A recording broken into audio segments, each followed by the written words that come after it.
Bonjour, bienvenue dans votre chaîne Univers Mathématique. Dans cette vidéo, je vais traiter avec vous comment déterminer la nature d'un triangle pour le nombre complexe. Bien, la question ici, comment déterminer la nature d'un triangle A, B et C avec A d'affixe ZA, B d'affixe ZB et C d'affixe ZC. Premièrement, pour déterminer la nature d'un triangle, on calcule le quotient suivant, ZC moins ZA sur ZB moins ZA, pour trouver la nature du triangle. Est-ce qu'il est rectangle en A, est-ce qu'il est isocèle en A, ou bien est-ce qu'il est équilatéral. Bien, ce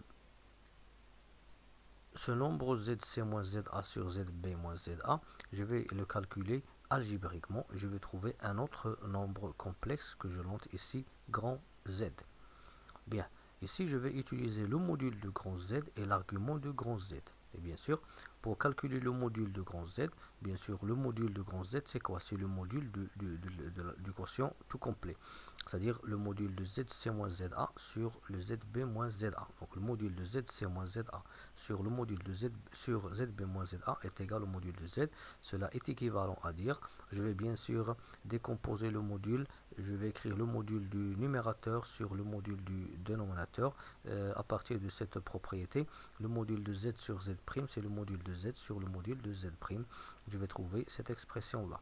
Après, je vais traduire et interpréter le fait que le module, c'est quoi? Le module de ZC moins ZA, c'est quoi?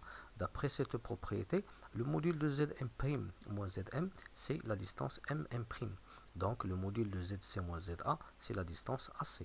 Le module de ZB moins ZA, c'est la distance AB. Je vais trouver finalement AC sur AB égale le module de Z.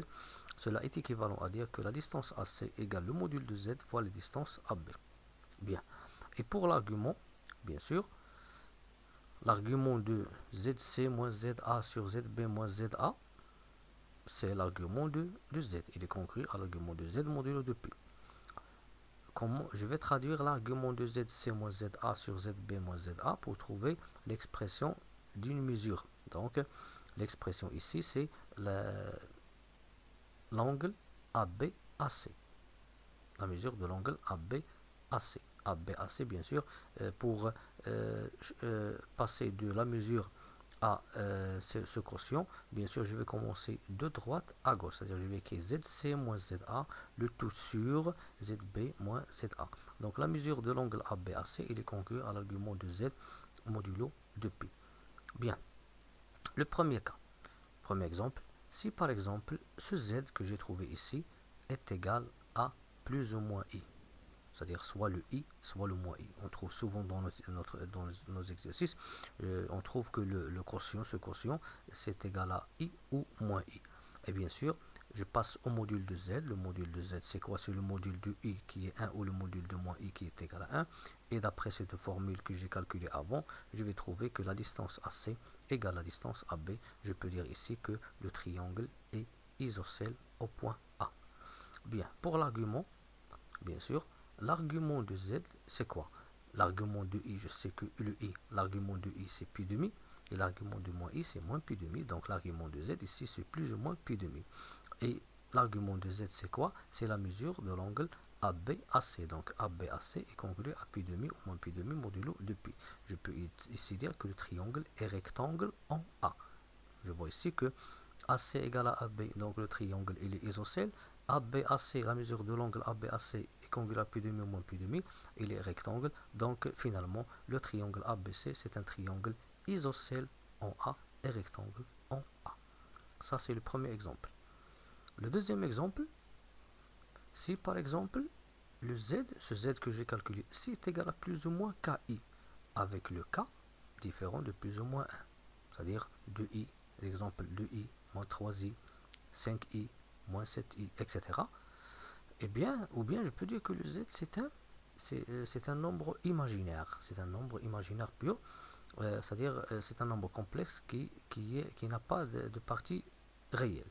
Et bien sûr, avec la partie imaginaire est différente de 1 et différent aussi de moins 1. Bien sûr, si je passe au module, je vais prendre le module de Z. C'est quoi le module de Z? C'est la valeur absolue de K. Donc la distance AC, c'est la valeur absolue de K fois la distance AB. Eh bien, je peux y dire ici que le AC est différent de AB parce que le K est différent de 1, différent aussi de moins 1. Donc ici, je ne peux rien dire maintenant. Est-ce qu'il n'est pas isocèle en A?